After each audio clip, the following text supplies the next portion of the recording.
Good morning พี่น้องเกลือสโนว์สิลงมันจะเป็นสโนว์ไอซ์วานเกลือเนาะโอเค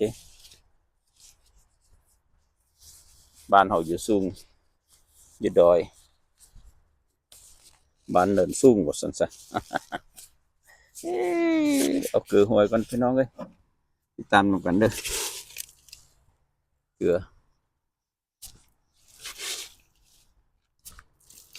เอาใส่ตามพ่อกิ่งลาดนี่แหละเพราะว่ามันเป็นน้ำแข็งมาแล้วมันเอาก็ยากทูแดงเจอเอง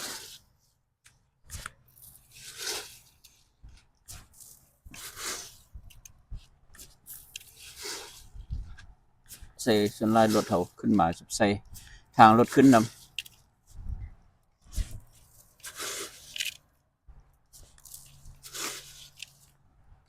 ให้มันเปื่อยมันคือมันเป็นไอทั้งลมมันก็เป็นอันสโนว์ชุ่มลงแล้วมันเปื่อยมันเป็นไอทางกล้องโอเคมันคาเวอร์ทางถึงเนี่ยทางถึงเป็นสโนว์ทางลมเป็นไอโอ้ทูแดงเจอต้องได้ใส่เกลือใส่บ่ได้พี่น้องเลยเห็นนะได้บางคนทางก็จะใส่หมดละพวกซีดีก็จะเฮ็ดใส่หมดละส่วนตัวเขาก็ได้เอาใส่จังซี่ละพี่น้อง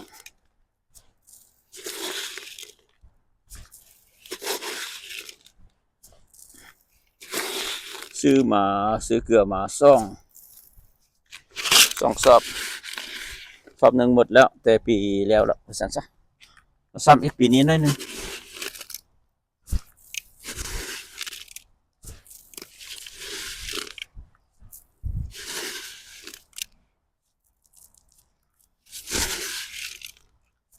โอเคเสร็จเลยบึงก่อนมันจะซ้ำได้เอาบ่พอเราใส่อีก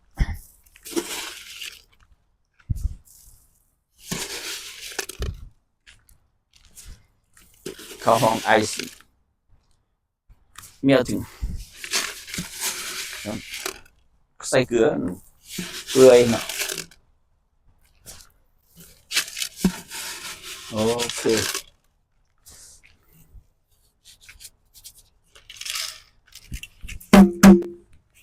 ได้ละใส่คิดนี้กันสปอตคิดนี้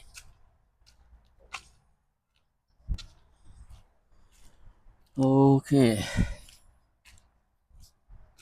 นี่ก็เตรียมไว้จักน้อย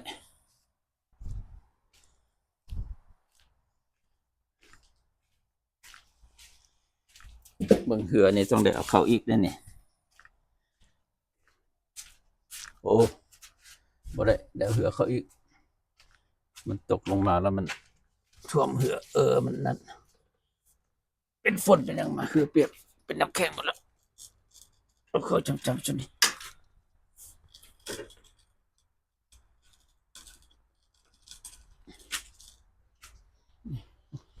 คือเสร็จได้ละ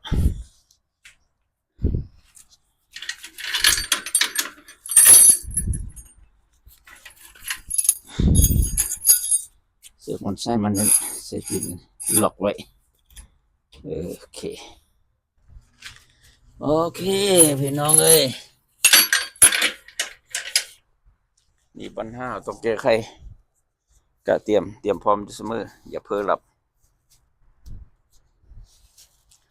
ก่อนจะหลับให้อธิษฐานเพิ่นว่าตามเพลงเพิ่นว่าขอบคุณพระเจ้าโอเคfinish today we'll see โอ้อันนี้ก็เกลืออะไร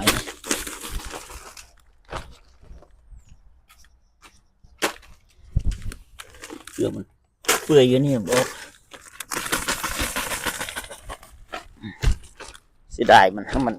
เอาชิมก็เสียดายนี่ก็เดี๋ยวนี้ก็ให้เสียดายโอเคได้แล้วล่ะ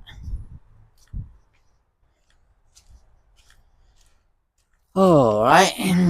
that's it. Close my garage.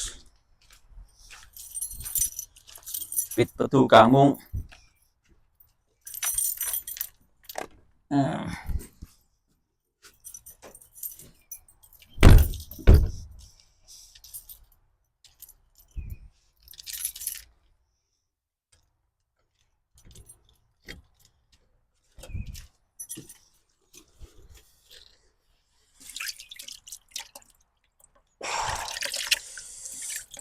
น้ำนี่เพิ่งเย็นน้ำล้างมือโอ้ประกาศนี่เอาจิ้มกินอะไรเนี่ยประกาศน้อยจิ้มก็พอได้กินเอามีดปาดออกจิ้มออกพอได้กินพี่น้องเลยโอเค thank you for watching see you ขอบใจที่ติดตามด้วยพี่น้องเลยบอกกดไลค์กดแชร์กดติดตามกันก็ดีใจ